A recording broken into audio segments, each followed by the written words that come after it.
a good framework for thinking is physics, the sort of first principles reasoning.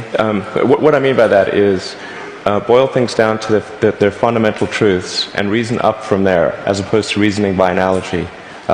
Through most of our life, we get through life by reasoning by analogy, which essentially means kind of copying what other people do with slight variations. And you have to do that, otherwise it's mentally you wouldn't be able to get through the day. But when you want to do something new, you have to apply the physics approach. Give me an example of that. Like, what's one thing that you've done that on that you feel has worked for you? Sure. So somebody could say, in fact, people do, that battery packs are really expensive, and that's just the way they'll always be, because that's the way they've been in the past. You're like, well, no, that's pretty dumb. And you say, no, okay, well, what are the batteries made of?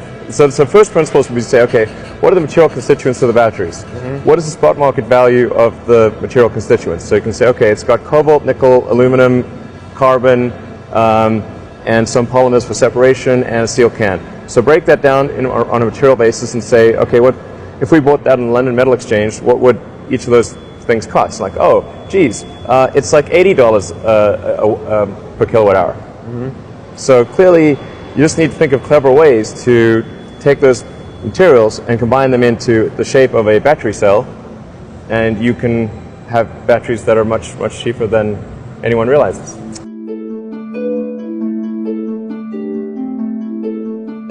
Rockets were super expensive, and the cost per pound or kilogram to orbit had actually gone up over the years, not down.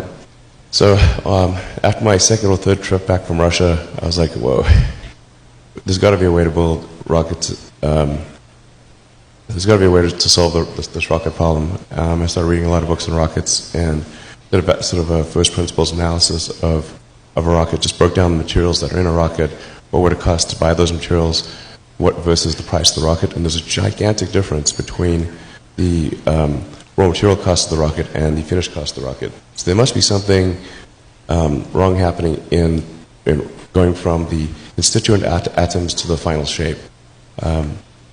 And I found that certainly to be true. And then, just in general, critical thinking is good.